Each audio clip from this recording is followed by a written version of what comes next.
Well, the late former governor of Ondo State, Olusegun Agagun, has been buried at his hometown in Ijodo, Okitipupa local government area. Now, earlier in the day, a funeral service was held at the St. Paul's Anglican Church in Ijodo. In attendance were his wife, other immediate family members, former governors Alawa Kala of Oyo State, Shango Oni of Ekiti State, and Wenge Daniel of Ogun State. The officiating Reverend and Bishop of the Diocese Anglican Communion, Right Reverend Ebu Gunle, asked everyone present to always live a life worthy of emulation. He says only God can determine the length of time one will live on earth and when the journey will be terminated.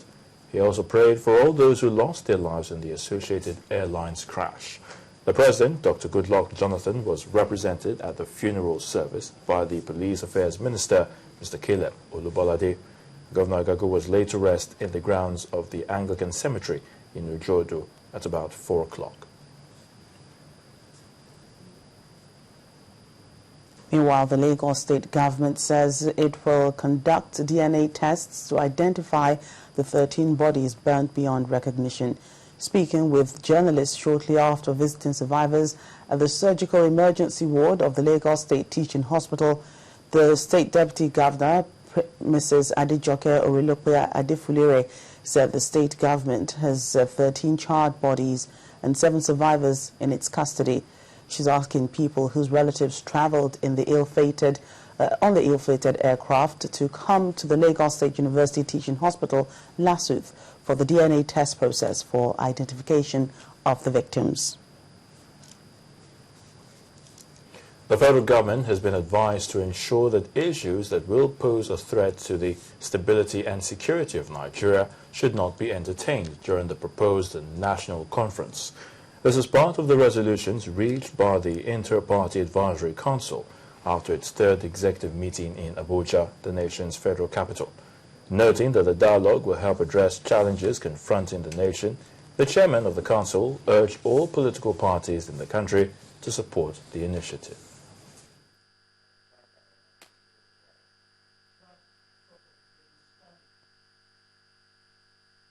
In the past, we've had various calls and then discussions were being made, but not properly articulated nor executed. Not implemented. Not even yet executed or implemented anything. So in this case, it's a different ballgame entirely. We all are suffering from insecurity. A lot of our children and brothers and sisters are still at home. Most of the political parties have been pauperized to a point of no return that they cannot even perform as a political party. And at the same time, the populists are complaining that there's no food on their table. So therefore, it becomes very, very important that this particular dialogue and discussion must work. We must be able to speak our minds so that we can be able to find solution to it. As far as we are concerned, if the political system is not being taken care of, the issue has always been winner-take-all syndrome. One political party win in any direction, he wants to take everything without considering the others. Then at the same time, the deliverables is not being meant to the Nigerian people. These are the issues. Well, many Nigerians have applauded the national conference as announced by the president, but for some others, it may not be a welcome idea. One of those opposed to it is the governor of Kano State, Musa Kwankwaso, who notes that the conference will only amount to a waste of time and resources. During a media chat in Hausa, broadcast live on some radio stations in Kano, northwest Nigeria, Governor Kwankwaso also explained that the conference is not only unconstitutional, but will create disunity among Nigerians. He pointed out that members of the 2 chambers have the constitutional mandate to deliberate on national issues and take action accordingly. The Kogi State Police Command has arrested a 4-man armed robbery gang in connection with a robbery on a bank in Ajaokuta of the state. The acting commissioner of police, Mr. Austin Evabokun, told journalists that the gang had attacked the bank at about 6:45 p.m. before they were ambushed by men of the police. 2 members of the gang and a policeman died during a gun battle. The police also arrested a suspected car snatcher and a 53-year-old father who is purported to have been sleeping with his 2 daughters. attacked the bank, blew the security door with an ID, had entry. But unfortunately for them, the men we put there as an ambush squad now engaged them, fire for fire. Unfortunately, we lost one police corporal, which may so rest in peace. Secondly, we also have another case of criminal conspiracy and armed robbery.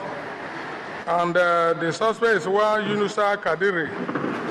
We had the SB recovered from him a registered Honda Accord car, LG color television, 2 Tamapa fans, HP laptop, 1 stabilizer, 1 decoder, 1 DVD player, and the speaker, 1 diary, and 1 mask. It's a major breakthrough.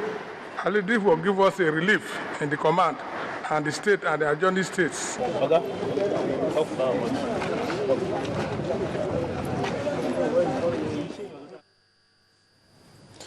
To other security matters, following a new video posted online claiming that Abubakar Shekau, leader of the Islamist militant group Boko Haram, is still alive, the Nigerian army has launched an investigation to ascertain the authenticity of those claims. Briefing journalists in Abuja, the Director, Army Public Relations, Brigadier General Ibrahim Atahiru, said experts have been engaged to examine the video and determine its authenticity or otherwise. Let's take a break now on Newstrack, and when we come back, the Imo State government says it has repealed the abortion law, that's Section 40, subsections 1 of its Violence Against Persons Prohibition Law, that is. Final details after this. Please stay with us. Daily, our world changes. Sometimes it could be tough to keep up with these changes. Some other times, communicating these are even harder. Our job here on Sunrise is to break it all down for you, not just to understand, but take the right action. Sunrise, every Saturday at 9 a.m. only on Channels Television.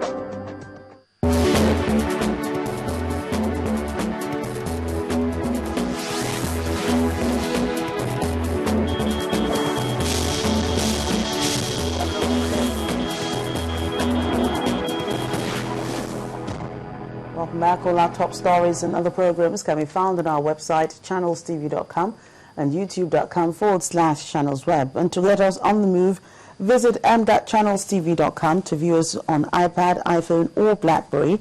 You can also download the Channels TV app for Android and Nokia 920 devices from their respective stores. And you can now interact with Channels Eyewitness feature on our Android and Windows 8 platforms.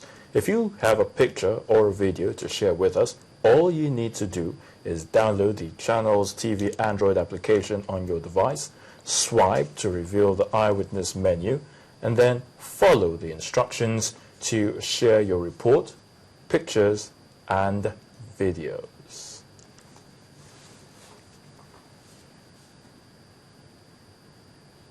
Faced with a wave of criticisms, the Imo State government has repealed the controversial Section 40, subsection 1 of its Violence Against Persons Prohibition Law.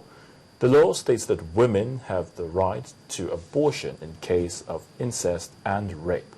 While signing the papers that will effect the total extinction of the law, the Imo State Governor, Rochas Okorocha, explained the decision was due to the public outcry that greeted the law, especially from religious leaders and traditional rulers. The Nigerian Union of Petroleum and Natural Gas Workers, NUPENG, have called on the federal government to intervene in the lingering strike embarked upon by the Academic Staff Union of Universities, ASU. National President of the union, Mr. Igwe Achese, today in Lagos, also condemned the killing of students of agriculture in Yobe and asked the government to give justice to those responsible. As you are aware, a day to our 53rd anniversary as a nation, as students, as citizens of this great country that will be leaders of Nigeria, were killed in the College of Agriculture in Yobe. And the union, NUPENG,